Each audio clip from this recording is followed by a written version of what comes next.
Então, nesta aula a gente vai explorar a dupla sinonímia com a qual o Deleuze define a imagem e afeto. Então, o Deleuze faz a seguinte formulação: imagem e afeto igual o rosto igual o primeiro plano. Então, tem duas sinonímias aí. A primeira igualando a imagem e afeto ao rosto e a segunda igualando as duas ao primeiro plano. E isso define, isso dá as coordenadas do conceito de imagem e afeto para o Deleuze. E quando estamos falando de imagem e afeto, ou de um filme cujo principal caráter é ser um filme afetivo, com uma montagem afetiva, com uma dramaturgia afetiva, estamos pensando não de uma imagem dos afetos. Não é que estamos filmando os sentimentos, não é que estaríamos fazendo um retrato ou uma representação de um lado mais emotivo ou mais sentimental. Na verdade, a imagem afeto, ela já é imediatamente um afeto. Ela não representa um afeto. Em si, ela já exprime, ela já é expressão de um afeto. E por isso que o conceito é imagem, traço, ou hífen, afeto.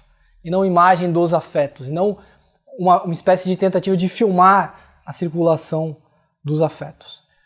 E como vimos nas aulas anteriores, a imagem afeto é um dos avatares da imagem em movimento. Então, quando a imagem em movimento ela é referida a um intervalo, ou seja, a um corpo, ela passa a funcionar num outro sistema de referência. Então, você tem a imagem em movimento referida em si mesma, ou seja, numa interação universal das imagens e movimentos, e você tem a imagem em movimento num segundo sistema de referência, quando ela é referida ao intervalo. Então, a imagem afeto, ela também é uma imagem em movimento.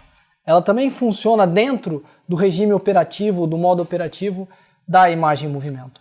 Então, não é porque se trata de uma imagem afeto, e portanto baseada muito mais na expressão do que no deslocamento ou na translação, né, ou na ação, né, se o primeiro avatar da imagem em movimento é a imagem percepção, o segundo é a imagem ação, e o terceiro é a imagem afeto, não é pelo fato de não ser um movimento no sentido de um deslocamento, de uma translação, né, um movimento em extensão, que a imagem afeto ela vai conter menos movimento. Não, a imagem afeto, enquanto imagem em movimento, contém também o movimento, contém a mobilidade. Mas é um movimento de outro tipo, é um movimento diferente.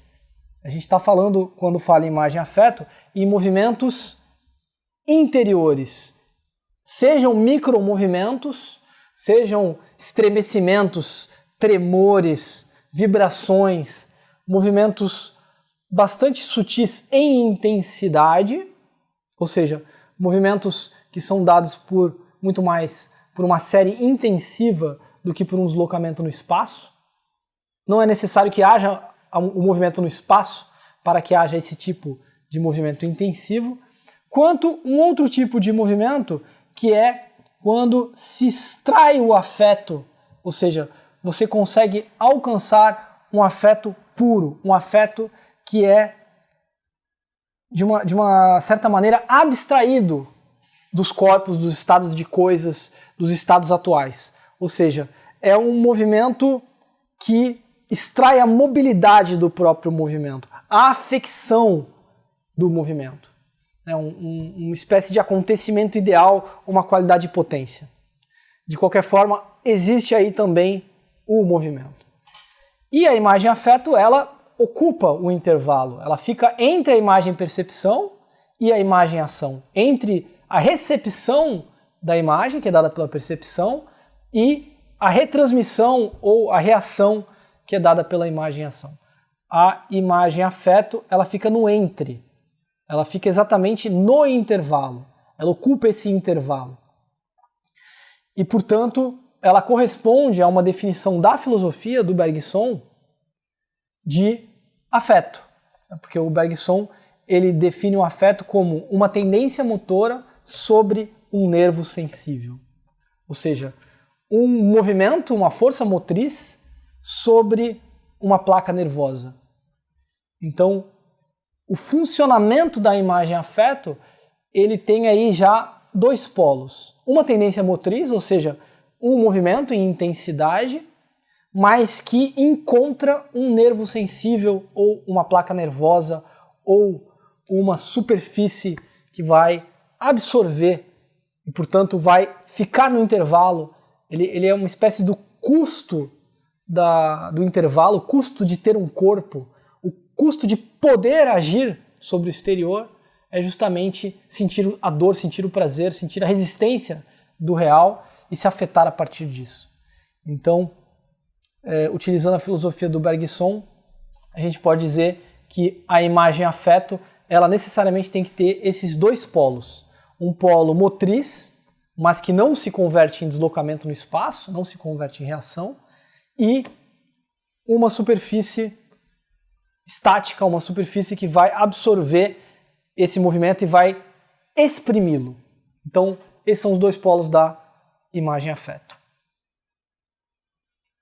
Mas o Deleuze faz uma sinonímia, ele fala, olha, a imagem afeto é igual ao rosto. E o que ele quer dizer com isso? Em primeiro lugar, o rosto humano, vamos começar pelo rosto humano, pela rostidade humana, né, pela face humana, para nos aproximarmos do que o Deleuze, do conceito de rostidade do Deleuze, que aparece também no livro com o Guattari em Mil Platôs. Existe um platô desse livro, um capítulo que se chama Rostidade. Mas isso é só uma aproximação. A pessoa tenha para si que o rosto humano, o rosto não é igual ao rosto humano. O rosto humano é apenas um caso particular da rostidade. Mas por que o rosto humano é uma boa aproximação? Porque o que seria o rosto humano se não uma superfície estática, uma superfície que é uma placa nervosa cheia de potencialidades de expressão, mas que, todavia, não transmite o movimento. Né? As mãos transmitem o movimento. As mãos fazem parte do nosso aparelho motor, de maneira fundamental. As pernas, né, os membros inferiores, fazem parte do aparelho, do nosso dispositivo motor. Mas o rosto, se a gente parar para pensar, ele não é um órgão do corpo humano que é especializado em transmitir, em propelir o corpo. O rosto, embora ele tenha uma infinidade de possíveis expressões musculares, de possíveis expressões emocionais, ou seja, micromovimentos por toda parte, quantos movimentos um olhar não é capaz de fazer? Ou pequenas trepidações da boca, ou sorrisos, enfim.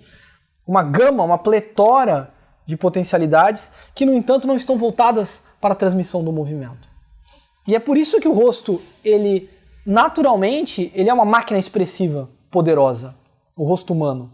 Ele tem a capacidade de justamente exprimir as tendências motoras enquanto afeto, e não ação, e não percepção.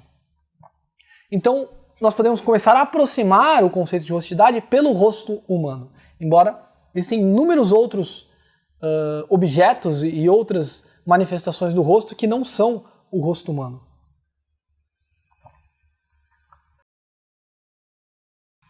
E aí, o que o Deleuze ele coloca?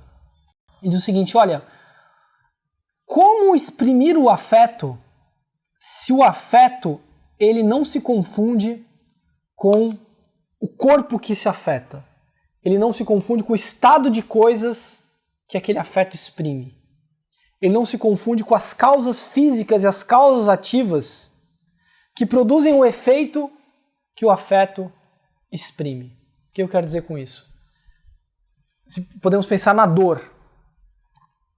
A dor ela tem causas. A dor, ou o prazer. O prazer e a dor têm causas físicas, excitações nervosas,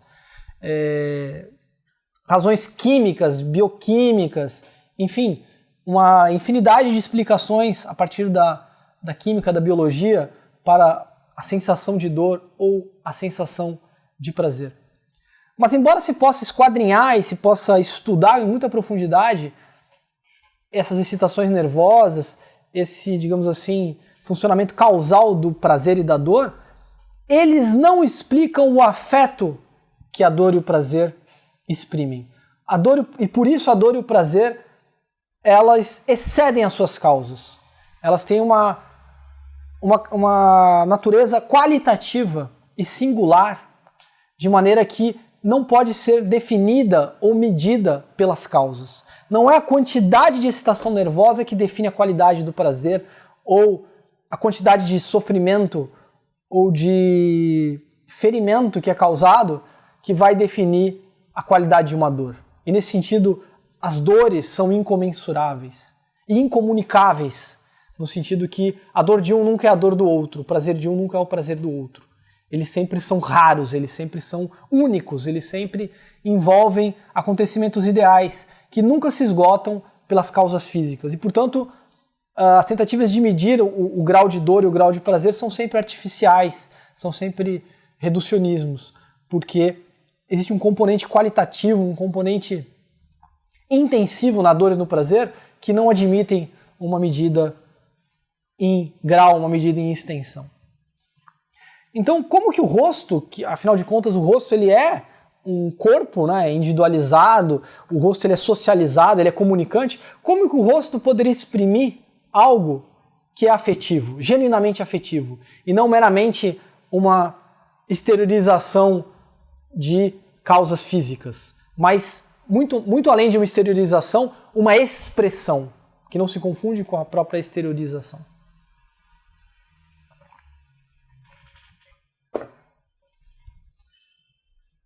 Porque se pararmos para pensar, o rosto ele nos individua. Cada um tem um rosto. Nossa identidade, nosso RG tem um rosto.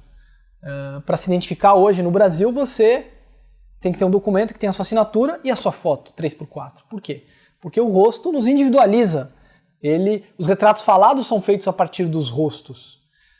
É a partir da fisionomia do outro que nós identificamos quem ele é. Então, o rosto tem uma característica de atualização da pessoa muito forte. Ele é individualizante. E, nesse sentido, ele aprisiona o afeto. Porque o afeto fica indexado a um estado de coisas, a um corpo físico e as suas causas. Um outro aspecto do rosto é que o rosto ele é socializante. Não só o rosto, cada um tem o seu, e, portanto, nos identifica enquanto indivíduos, é com os rostos que nós exercemos os nossos papéis sociais. No rosto de cada um está também embutido a sua máscara social, a máscara que a pessoa veste, a pessoa social que ela é, a prosopon, né, a máscara do grego prosopon, que ela veste para poder agir em sociedade. Então, o rosto ele não só ele é individualizante, como ele é socializante. E aí, novamente, nós somos remetidos a uma estrutura social, a uma espécie de teatro de representações de uma sociedade na qual os afetos também acabam sendo indexados. Ou seja, o rosto de um policial, de um juiz, de um gari, de um aluno da escola ou de um professor universitário, a sua rostidade ela vai estar de alguma maneira indexada a esse papel social que corresponde numa determinada estrutura. E um terceiro aspecto, que é um problema para a imagem afeto, é o fato que o rosto ele é relacional. Ou seja, o rosto ele está sempre em comunicação com outros rostos. Ele sempre comunica, junto com a linguagem, uma quantidade muito grande de sinais. Ele, a partir digamos assim, das expressões do próprio rosto, você codifica determinados sinais que vão dar entonação ou que vão qualificar a linguagem que está em questão. Quando você olha para a pessoa, as pessoas estão se comunicando, umas olhando para o rosto das outras, e não à toa as pessoas, quando se comunicam, se olham no rosto, que é justamente o que favorece a comunicação, há uma codificação de sinais, há uma codificação de espécie de pistas que também são uma linguagem. E nesse sentido, o rosto, novamente, está atrelado a um estado atual, que é o estado da linguagem, que é o estado da comunicação. E mesmo você consigo mesmo, se olhando no espelho ou se imaginando, você também está, de uma certa maneira, se comunicando, mesmo que seja com o seu próprio ego. dobrando, né, criando um duplo, mediante o que você pode comunicar-se consigo. Então o problema de dizer que a imagem afeta é igual a um rosto é enfrentar essas três âncoras, essas três forças gravitacionais que prendem, que empurram uma espécie de lastro, que vão empurrar o rosto humano para os estados atuais, para as situações sociais, as situações individuais e as situações onde nós estamos ainda presos e, portanto, fora de um afeto puro, de um afeto que é pura expressão, que se liberta dos estados atuais. E portanto, a definição inicial que nós fizemos de imagem-afeto, baseada no Bergson, ou seja, que o afeto ele é uma tendência motriz sobre uma placa sensível, ela é a chave para sair desse impasse. Por quê?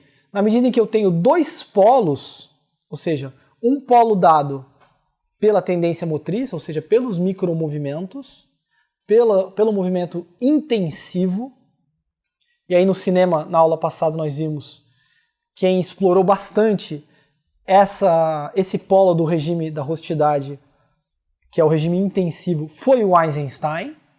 O Eisenstein, ele, a partir de um investimento de pathos, né, do pathos, no sentido da emoção em grego, né, do patético, do patético no sentido do emotivo, e muitas vezes com a montagem, por exemplo, no Encoraçado Potemkin, de muitos rostos em série, um depois do outro, e também de uma espécie de desmontagem dos contornos e da individualização do rosto, ele consegue destacar do rosto, extrair do rosto determinados traços que vão se compor com outros traços e assim sucessivamente, produzindo uma deriva de qualidades potências que definem um afeto. Então, dentro desse polo, existe uma desterritorialização do rosto que caminha na direção do afeto. E tem o outro lado, que é o polo justamente da placa sensível, ou do nervo sensível. Ou seja, essa superfície refletiva, né, essa superfície que no rosto humano é justamente a nossa frontalidade, né, a nossa máscara, em cuja superfície se manifestam os micromovimentos, que também é um caminho que pode se desenvolver uma desterritorialização.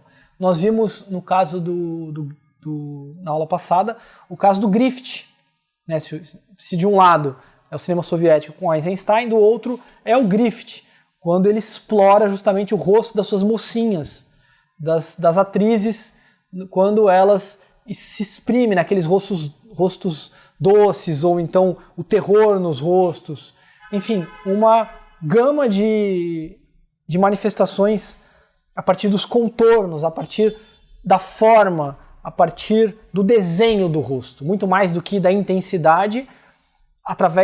No Griffith, isso se dá através do desenho, do contorno, da forma. E, portanto, é o rosto que, em vez de ser intensivo, ele se aproxima de um rosto refletivo, de um rosto que exprime espanto, ou admiração, ou em inglês wonder, é o wonder, né? Aquele rosto que ele se paralisa, ele busca uma espécie de frontalidade e que nesse sentido também vai destacando o afeto da pessoa que se exprime. Então é fundamental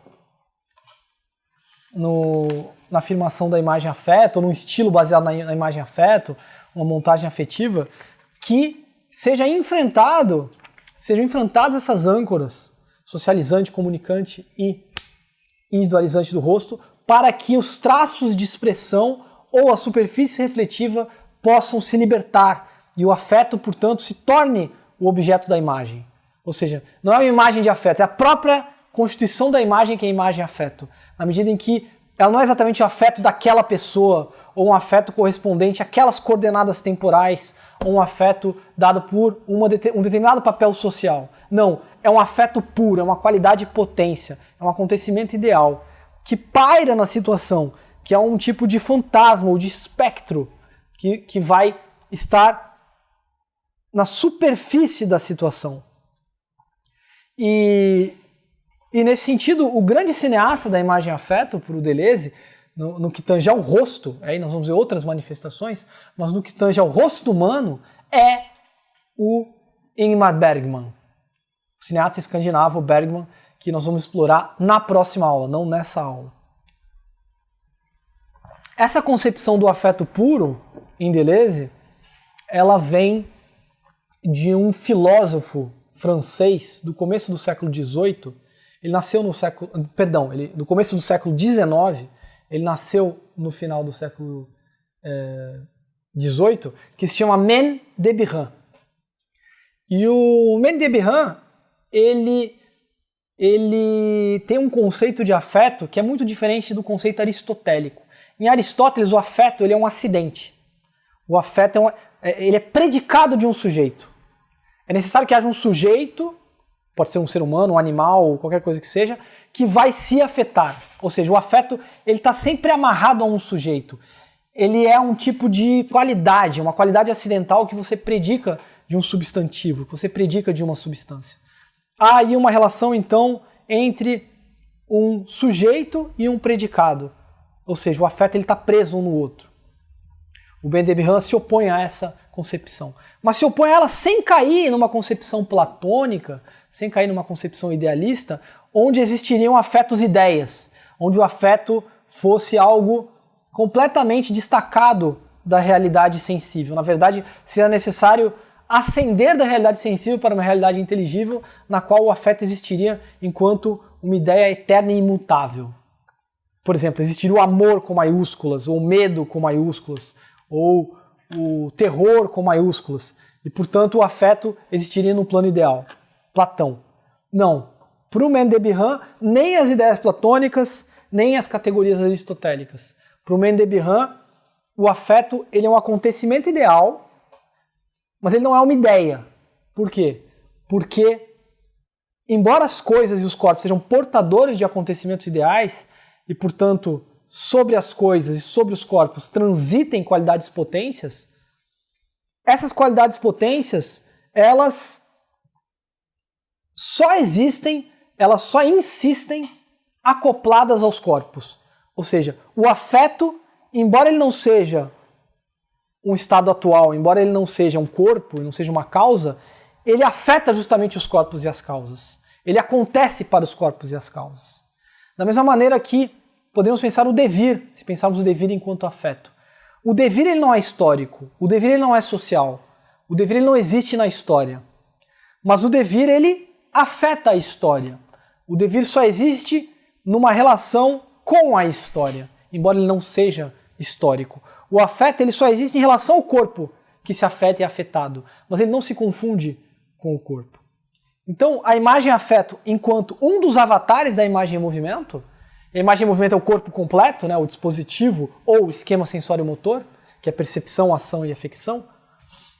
O afeto, a imagem afeto, quando ela é investida enquanto estilo, enquanto imagem, ela vai extrair o afeto, ela vai extrair a imagem afeto da imagem em movimento. Ela vai desterritorializar o rosto. Ela vai conseguir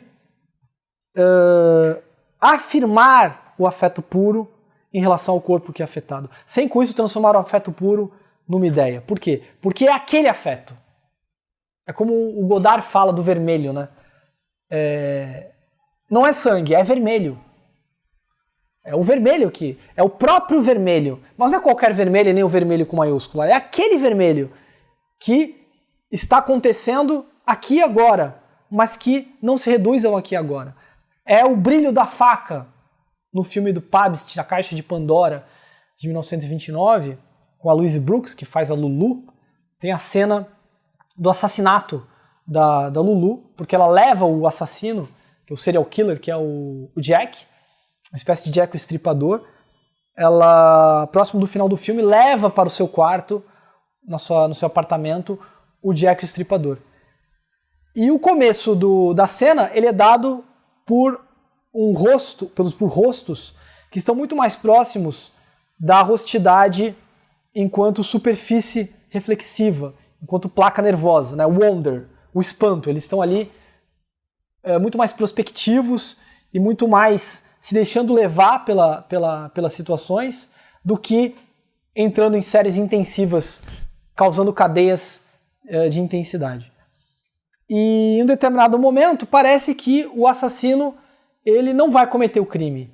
Ele vai tratando a própria Lulu como se fosse uma pessoa especial. Há uma espécie de encontro da Bela e da Fera ali, e a cena vai caminhando no sentido. Até que ele vê o brilho da faca, da navalha, da faca de cortar pão, da Lulu. Ele vê aquele brilho e o afeto que emana, o afeto que está na superfície da faca e é o brilho da faca, e aí o brilhantismo, literalmente o brilhantismo do Pabst em filmar o brilho da faca, que não se resume ao metal, que não se resume ao aspecto cortante da faca, mas é o próprio brilho. O brilho é o cortante.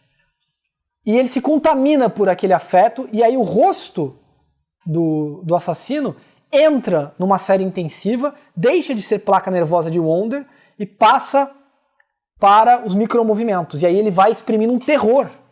Ele vai exprimindo um terror porque ele não queria matar. Ele havia simpatizado com a Lulu, mas ele é atingido por esse apelo irresistível da faca. E a Lulu começa a sentir medo também. Ela sai de um dos polos da rostidade e vai para o outro.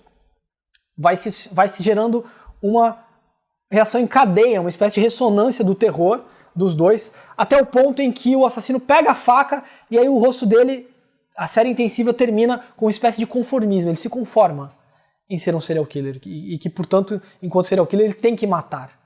Matar é justamente o seu afeto, o seu acontecimento ideal. Mas ele não se contaminou de dentro de um sentimentalismo, de uma emoção. Não, ele se contaminou a partir do afeto de uma coisa, que era o cutelo, que era a faca. E a cena culmina, portanto, no assassinato da Lulu, que é o clímax do filme. E nessa cena nós temos os dois polos sendo trabalhados alternadamente, com muita maestria pelo diretor e pelos dois atores, né? Porque você tem que também um ator de rostidade para trabalhar a imagem afeto. Mas aí nós já vimos um outro exemplo, que o rosto não é dado pelo rosto humano. O rosto, no caso, é o primeiro plano da faca. E aí vale a segunda sinonímia. Rosto igual primeiro plano. Não é que o primeiro plano do rosto humano gera rostidade. Não. Todo o primeiro plano para o Deleuze é o rosto. E o rosto é o primeiro plano. O que ele quer dizer com isso? É o funcionamento da imagem que vai dar a imagem afeto. Então, embora o rosto seja um veículo privilegiado da expressão, e o afeto é justamente o expressável, né? O afeto não é o motriz, é o expressável, outros, por exemplo, a mão, o queixo, qualquer parte do corpo pode ser um rosto, uma vez que é colocado em primeiro plano. Ou mesmo uma coisa, ou mesmo a faca, por exemplo, no caso do Pabst, da Caixa de Pandora. Poderíamos pensar, um exemplo de um rosto não humano é o rosto da bola de vôlei, de Náufrago, com o Tom Hanks. Um outro exemplo de uma coisa que é portadora de um acontecimento ideal e, portanto, capaz de expressão, é a faca do Pabst.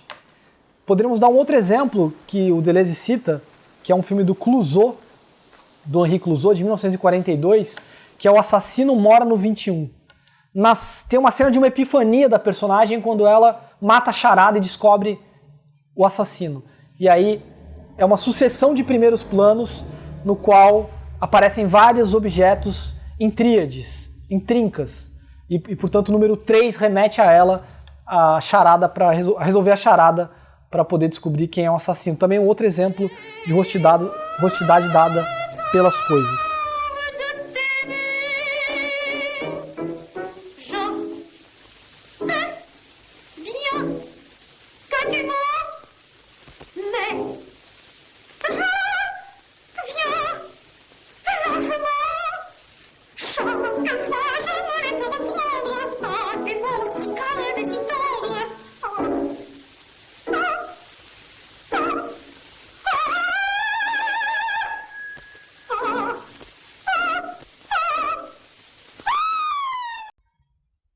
E poderíamos pensar também lugares inteiros, espaços inteiros, né, com volume, com dimensões espaciais grandes, que são extraídos da sua situação histórica, das suas coordenadas espaciais e temporais e transformados em imagem-afeto. E se transformam no que o Deleuze chama de espaços quaisquer, que vai ser objeto de uma aula mais para frente. O que são os espaços quaisquer? Que também são imagem-afeto, são rostos.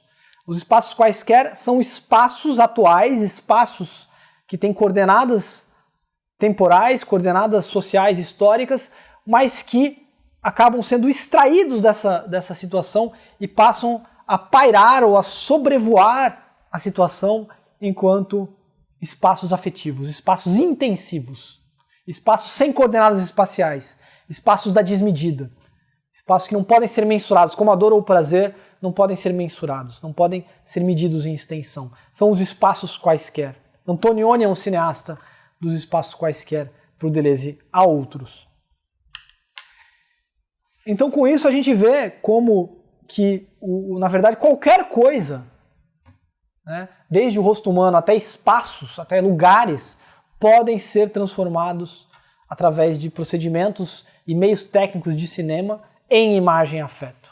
Não é o sentimento ou a emoção que determinam, mas o funcionamento que seja capaz de extrair isso que o Maine Debihan chama de afeto puro, de acontecimento ideal, que não é nem platônico e nem aristotélico.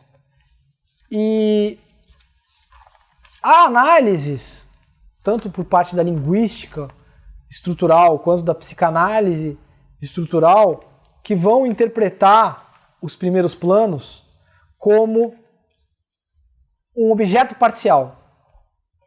Ou seja, existiria o objeto na íntegra, existiria, vamos pegar o caso do rosto humano, existia um corpo humano completo, e o primeiro plano o que ele faz? Ou o primeiríssimo plano? Ele destacaria, ele tiraria do todo uma parte, que é o rosto no caso, ou uma mão, ou um queixo, enfim.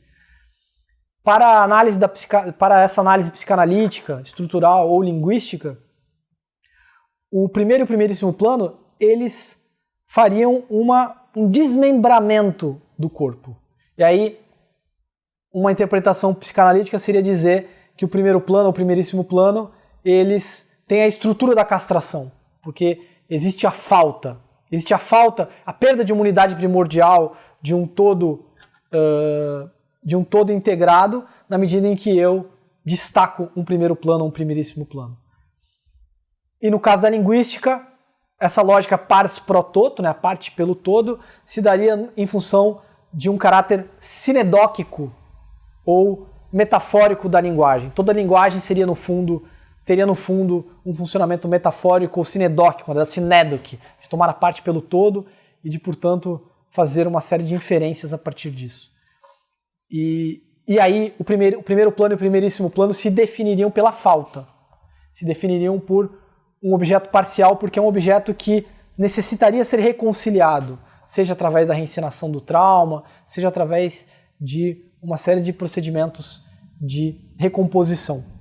E portanto, os primeiros planos, né, os rostos num filme, eles deveriam ser inseridos dentro de uma continuidade na qual eles mereceriam uma recomposição. Eles estariam incompletos enquanto essa recomposição não viesse a acontecer. O Deleuze, evidentemente, junto com Bergson, junto com Maine Debihan, vai divergir dessa concepção psicanalítica, estrutural ou linguística. Para ele, a imagem-afeto, não falta nada à imagem-afeto. A imagem-afeto ela não está em falta. Ela não tem a estrutura da castração e ela não revela uma essência metafórica ou sinedóquica da linguagem. Na verdade, a abstração que produz o primeiro plano, né, o traço de rostidade que é extraído de uma situação atual, ou a qualidade de potência ou acontecimento ideal que sobrevoam a coisa e os objetos e os corpos, eles não são...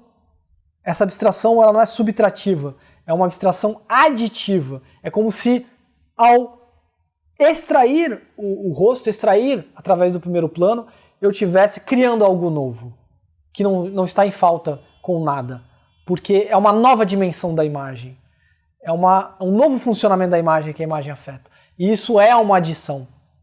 É a fórmula N-1, né? Ou seja, a totalidade, quando eu subtraio da totalidade a sua unidade, ou seja, quando eu subtraio a totalização, que é a totalização do corpo, do conjunto, enfim, daquilo que necessitaria ser reconciliado ou recomposto, eu chego na singularidade. A singularidade ele é o resultado de uma subtração, mas é uma subtração criativa. É uma abstração aditiva. Porque ao retirar a totalidade, eu ganho uma nova dimensão.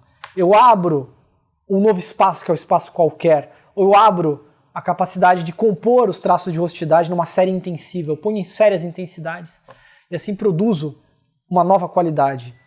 O cinema soviético, a escola da montagem dialética eisensteiniana, fez uso desse processo. O Eisenstein é um especialista em primeiros planos, ele usa isso desde a sua filmografia nos anos 20, está presente no Encoraçado Potemkin, na Linha Geral, está presente na Greve, vai até os últimos filmes, né? Ivan o Terrível, tem a utilização da série intensiva de rostidade. E o Eisenstein, como ele tem uma concepção de história na qual as massas são o verdadeiro protagonista, e jamais os grandes personagens, e jamais os grandes líderes ou os partidos, na verdade, é sempre a multidão que é o personagem principal dos filmes de Eisenstein, e ele é irredutível em relação a isso, mesmo quando ele começa a ceder para o stalinismo, fazer concessões em função das enormes pressões que ele recebeu a partir dos anos 30 para o realismo soviético, mesmo quando ele começa a colocar personagens, né, Alexandre Nevsky e o próprio Ivan o Terrível, ele não perde de vista, ele infiltra na estética, ele, de uma espécie de drible, de finta, de ginga, ele insere ali essa sua concepção materialista de multidão, que a multidão é o protagonista. Então, por exemplo, na cena famosa do Encoraçado Potemkin, quando ele vai mostrando o começo do motim dos marinheiros do navio, e ele vai compondo vários rostos um do lado do outro, o que ele faz? Ele vai amarrar, costurar traços intensivos extraídos de um marinheiro com traços intensivos de um segundo marinheiro, de um terceiro e de um quarto, e assim sucessivamente. Ou seja, não é que os marinheiros têm que se unir todos eles numa qualidade comum, numa espécie de consenso. Não, são traços intensivos que são extraídos de cada rosto, que vão se compor com outros traços intensivos e vão montar assim uma composição heterogênea, e não uma composição homogênea, ou seja, de uma qualidade comum, mas uma composição heterogênea de qualidades em série, cujas intensidades acabam gerando uma nova qualidade. E daí que vem o correspondente, o conceito correspondente a essa visão da história como guiada pela luta das massas, pela luta da multidão, que é o conceito de individual. O que é o conceito de individual? O conceito de individual ele está acoplado ao de multidão. A gente poderia pensar assim: o conceito de massa homogênea está acoplado ao conceito de indivíduo.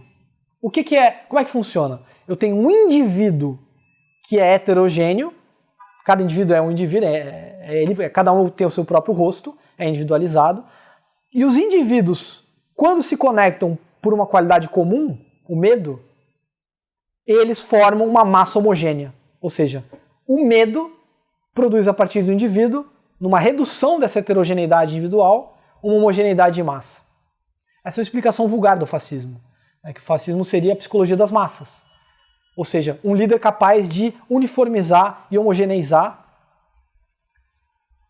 os indivíduos numa massa homogênea. Para o Eisenstein, não é que os indivíduos sejam heterogêneos e a massa homogênea. Os indivíduos são homogêneos. Os indivíduos pertencem a uma classe.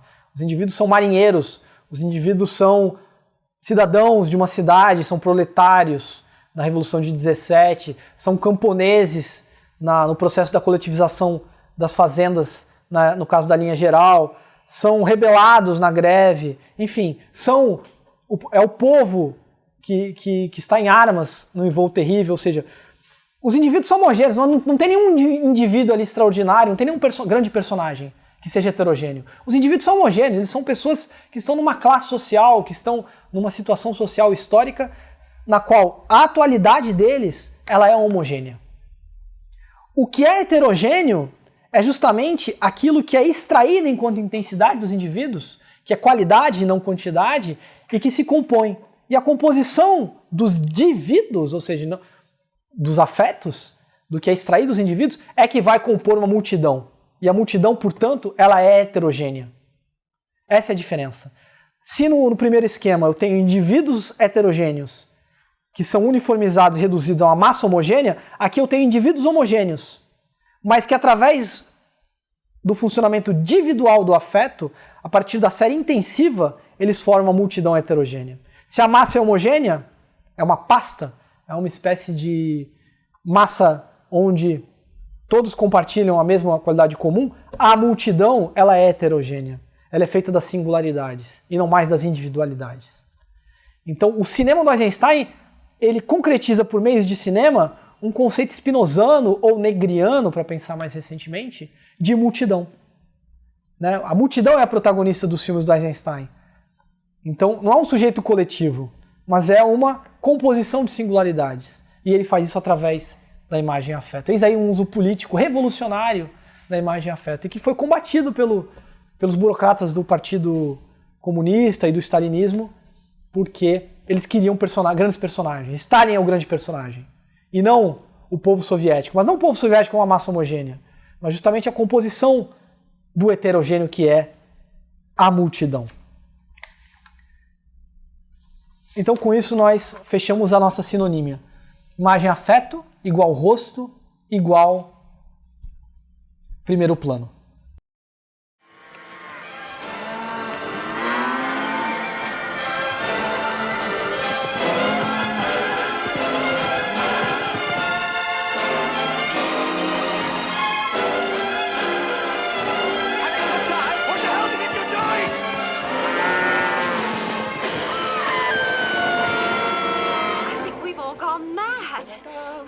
Pity we aren't madder.